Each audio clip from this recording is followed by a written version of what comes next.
Bonjour, bienvenue à Racine de vie avec Nathalie. Aujourd'hui, je vous amène faire une inspection sur les ruches d'abeilles. En fait, c'est les ruches de mes enfants, mais ils sont déménagés à Québec avec leur papa. Donc, c'est moi qui s'en occupe cette semaine. Ils vont maintenant à l'école à Québec. Une autre chose que j'ai appris dans ma vie, pendant mon cheminement de guérison, c'est de pas de pas avoir de résistance par rapport à tout ce qui arrive dans ma vie. Donc, les abeilles peuvent vraiment nous apprendre beaucoup par rapport à nos peurs. Aujourd'hui, je vais vous parler de la peur parce que on est, par nos pensées, par nos émotions, par nos vibrations, on est créateur de notre réalité. Excusez, il faut que j'entretienne... Allô? Il faut que j'entretienne la fumée. Donc, on est vraiment des créateurs de notre réalité. Et lorsqu'on a des peurs, si on donne du pouvoir à ces peurs-là, à ce moment-là, elles vont vraiment se manifester. Donc, les abeilles en sont la preuve. C'est que les abeilles vont seulement piquer lorsqu'elles se sentent attaquées. Donc, si on n'est pas dans la peur, parce que les abeilles sentent les vibrations, sont très, très sensibles aux vibrations. Par exemple, bon, moi, mes ruches sont sur le balcon. Et si je donne des coups sur le balcon, ils vont sentir les vibrations. Ils n'aiment vraiment pas ça. Il faut être très délicat, il faut bouger doucement. Je vais essayer de me calmer un peu. Ils sont très actives aujourd'hui. Et elles sentent nos émotions. Donc, si j'ai pas peur, elles ne me piqueront pas, elles ne se sentiront pas menacées. Et c'est ce que j'ai décidé aussi, de l'attitude que j'ai décidé d'avoir aussi lorsque j'ai eu le diagnostic de cancer. J'ai décidé de pas être de pas donner de pouvoir à la peur. Ça ne veut pas dire que j'ai pas jamais eu peur. Puis d'autant plus que à chaque fois que j'allais voir le médecin, je ressortais de là vraiment dans la peur. Ils nous mettent un peu comme dans une... C'est vraiment avec la peur que notre système de santé fonctionne. J'ai trouvé des stratégies pour ne pas donner de pouvoir à ça. Allô? Allô les filles? Et une de ces stratégies-là, là je vais mettre de la fumée en avant parce qu'en avant il y a des gardiennes.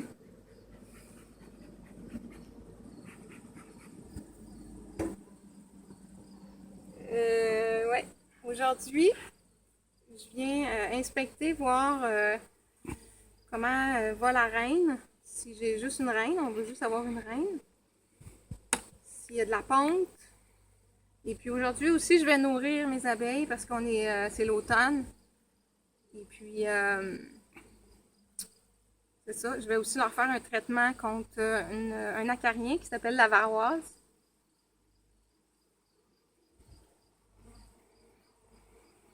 Donc, c'est ça, le moment présent, être ici et maintenant, ça a été la façon, lorsque j'avais des peurs qui m'envahissaient, de vraiment être dans mon corps, dans mes sens corporels, sentir le sol sous mes pieds, sentir ma respiration. Et aussi, ce que je faisais souvent, c'est d'aller me connecter à chaque jour, en fait, à un arbre. J'allais m'asseoir ou me coucher au pied d'un arbre. Et puis, ça m'aidait vraiment à rester centrée, de ne pas être dans la peur. Au début de ma guérison, je vous dirais que j'étais plus dans la peur. J'étais moins forte, mon énergie était moins forte. Et c'est ça, à chaque soir, j'écoutais, je faisais une visualisation que j'écoutais là, avec Joe Dispenza. Ça m'aidait vraiment à me centrer, cette visualisation-là, puis à avoir confiance en moi, puis avoir du pouvoir sur ma vie. Puis aussi, une des choses que je faisais quand j'étais plus dans une basse énergie, plus dans des vibrations de peur, j'appelais des fois mon voisin Robert. Et je lui demandais de venir me faire un gros câlin. Et puis ça me recentrait beaucoup. Ils sont très actifs aujourd'hui. Il faudrait que j'enlève un cadre qui est libre. Habituellement, c'est mes enfants qui s'occupent des abeilles. Donc, ils sont meilleurs que moi. Puis, aussi, une des choses qui m'a vraiment beaucoup aidée, j'ai dû, pendant mon cheminement, en fait, je me suis isolée de ma famille et de mes amis un certain temps. Parce que lorsque j'ai refusé la chirurgie puis les interventions conventionnelles, je sentais que les gens étaient beaucoup dans la peur autour de moi, même mes amis qui ont une ouverture d'esprit, tout ça. Et puis moi, je me sentais pas assez forte à ce moment-là pour affronter mon énergie n'était pas assez forte. Alors, je me suis isolée et puis il y a il y a une personne avec qui je suis vraiment restée en contact et puis que c'était mon confident, si on peut dire. Et Israël, c'était quelqu'un qui a cru en moi, avec lui, je me sentais en confiance. Je sentais qu'il n'avait pas peur, puis je me sentais forte avec lui. Alors, c'est de s'entourer de gens qui ont vraiment confiance en vous. Puis, c'est ça. Merci Israël d'avoir été là. I love you Israël. I don't know if you're listening to me now, but I love you my friend forever. Ça a été une super rencontre d'avoir Israël pour moi. Il m'a donné des soins de polarité aussi, Israël. Polarité qui sont des soins énergétiques. Et je me rappelle aussi d'un épisode au début de ma guérison. J'étais allée faire un long jeûne de 21 jours dans un centre. Et j'avais un rendez-vous à l'hôpital, à l'Hôtel-Dieu de Québec, pendant ce jeûne-là. Et je voulais pas manquer mon rendez-vous parce que vous savez comment c'est difficile de voir un médecin avec une spécialiste. En tout cas, et j'ai décidé, au bout de 15 jours de jeûne, j'étais très affaiblie, d'aller à mon rendez-vous avec une amie qui est venue me chercher et qui m'a amenée à Québec, mon amie Annie. Et juste pour vous dire comment les médecins nous mettent dans la peur, là je cherche la reine.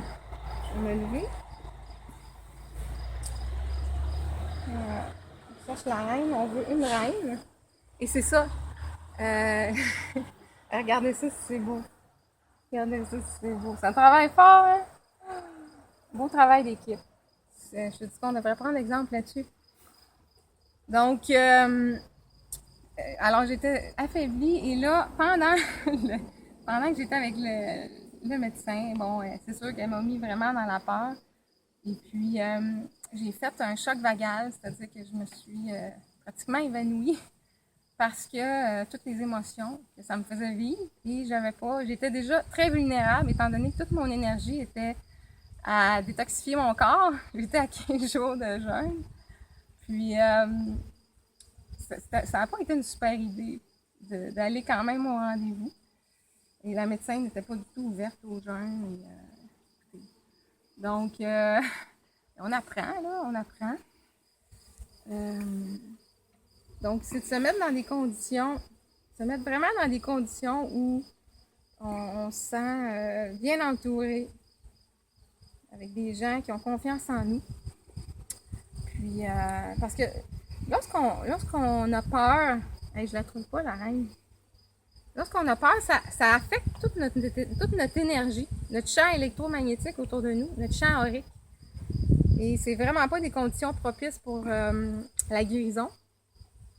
C'est pas le bon signal qu'on envoie à nos cellules. c'est vraiment pas le bon signal. C'est ça, donc vraiment la clé pour moi, ça a été à chaque fois que j'étais dans la peur, mais ça m'est pas arrivé souvent, à vrai dire. C'est surtout lorsque je revenais des rendez-vous avec les médecins. Là, il fallait que je me recentre pendant quelques jours. Et puis après ça, ça partait, puis j'étais confiante.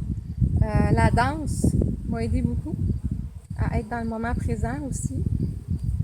Dans le ici et maintenant, même si des fois j'avais pas toujours beaucoup d'énergie pour aller danser.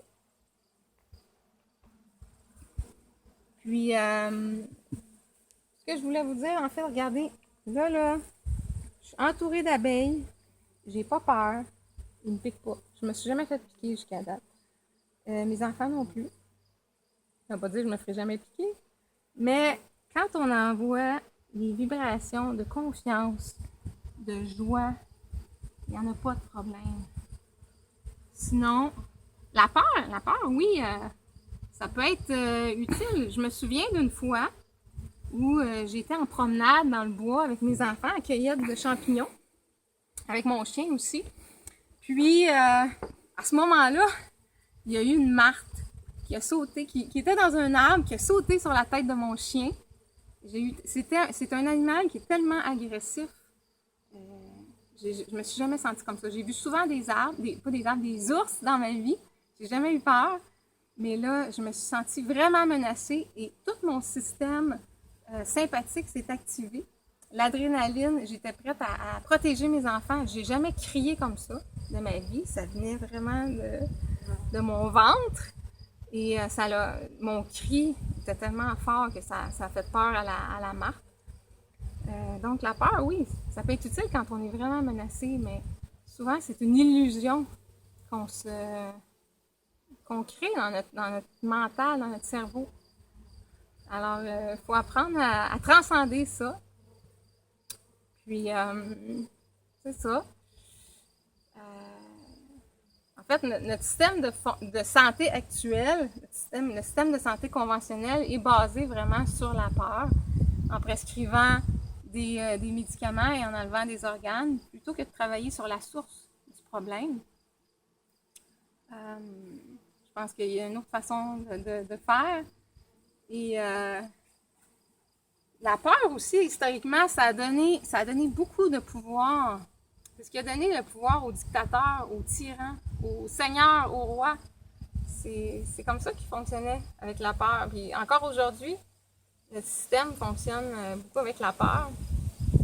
Donc, qu'est-ce qu'on veut en fait? Est-ce qu'on veut vivre dans un monde où règne la confiance ou dans un monde où règne la méfiance? En tout cas, moi, je préfère un monde où je suis amie avec les abeilles. Puis c'est ça que je veux créer dans ma vie. Alors, merci pour votre écoute. Puis on se revoit dans une autre aventure.